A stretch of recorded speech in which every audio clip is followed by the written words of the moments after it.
पाठ 19। जब अपुल्लोस कुरिन्थुस में था तो पौलुस ऊपर के सारे प्रदेशों से होकर इफिसुस में आया। वहाँ कुछ चेलों को देखकर उनसे कहा, क्या तुमने विश्वास करते समय पवित्र आत्मा पाया? उन्होंने उससे कहा, हमने तो पवित्र आत्मा की चर्चा भी नहीं सुनी। उसने उससे कहा, तो फिर तुमने किसका बपतिस्मा लिया?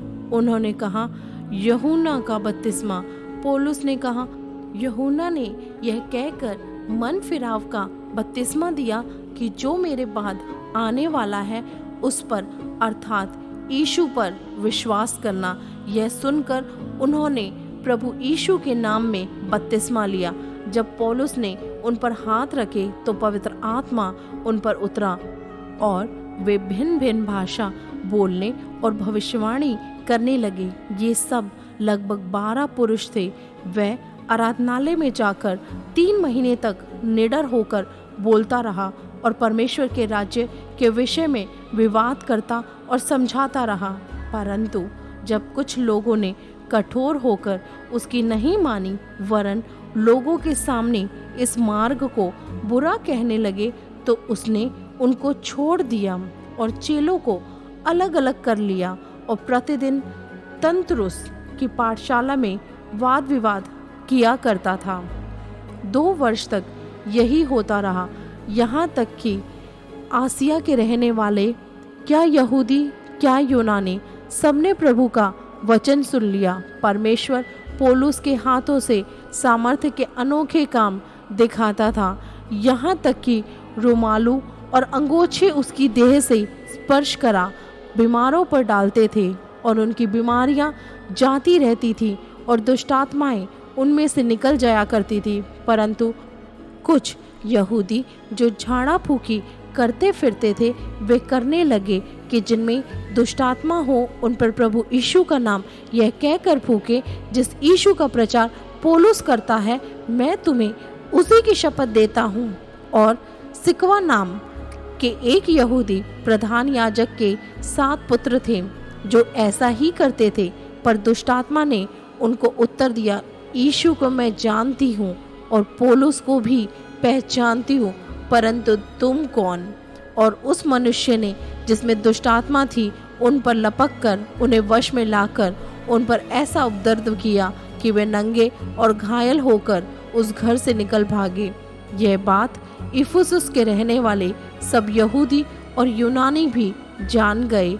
उन सब पर भय छा गया और प्रभु यीशु के नाम की बड़ाई हुई।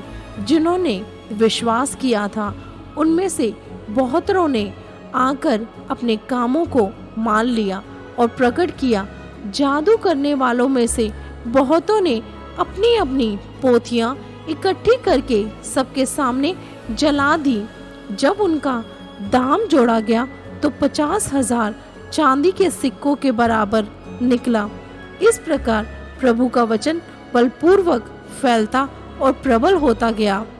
जब ये बातें हो चुकी तो पौलुस ने आत्मा में ठाना कि मकदूनिया और अखाया से होकर यरूशलेम को जाऊं और कहा, वहां जाने के बाद मुझे रोम को भी देखना अवश्य है। इसलिए अपनी सेवा करने वालों में से तीमुथियुस और इरास्तुस को मकिदुनिया भेजकर आप कुछ दिन आसिया में रह गया। उस समय उस पंथ के विषय में खड़ा हल्लड़ हुआ क्योंकि देमेत्रियुस नाम का एक सुनार अर्तिमिस के चांदी के मंदिर बनवाकर कारीगरों को बहुत काम दिलाया करता था। उसने उनको और ऐसी ही वस्तुओं के कारीगरों को इकट्ठा करके कहा, हे मनुष्य, तुम जानते हो कि इस काम में हमें कितना धन मिलता है। तुम देखते और सुनते हो कि केवल इफिसुस में ही नहीं वरन प्राय सारे आसिया में यह कहकर इस पौलुस ने बहुत से लोगों को समझाया और भरमाया भी है कि जो हाथ की कारीगरी है वे ईश्वर नहीं। इससे अब केवल इसी बात का ही डर नहीं, हमारे इस धंधे की प्रतिष्ठा जाती रहेगी, वरन यह कि महान देवी अर्तिमिस का मंदिर तुच्छ समझा जाएगा और जिसे सारा आसिया और जगत पूजता है उसका महत्व भी जाता रहेगा। वे ये सुनकर क्रोध से भर गए और चिल्ला चिल्ला कर कहने लगे, इफिसियों की अर्तिमिस महान है। और सारे नगर में बड़ा कोलाहल मच गया और लोगों ने मकिदुनियाविस, गयुस और अस्त्रिखुस को, जो पौलुस के संग यात्री थे, पकड़ लिया और एक साथ रंगशाला में दौड़ गए।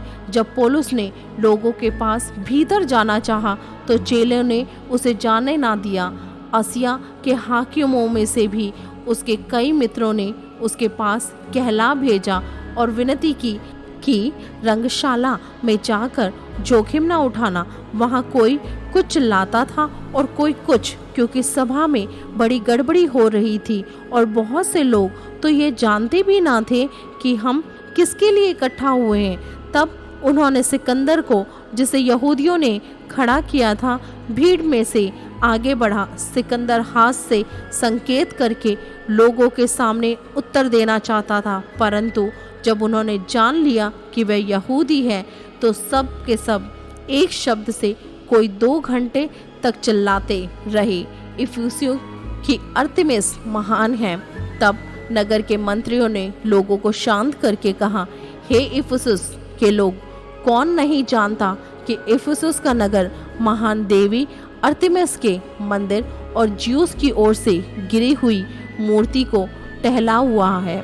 अतः जबकि इन बातों को खंडन ही नहीं हो सकता, जो उचित है कि तुम शांत रहो, बिना सोचे विचारे कुछ ना करो, क्योंकि तुम इन मनुष्यों को लाए हो जो ना मंदिर के लूटने वाले हैं और ना हमारी देवी के निंदक हैं।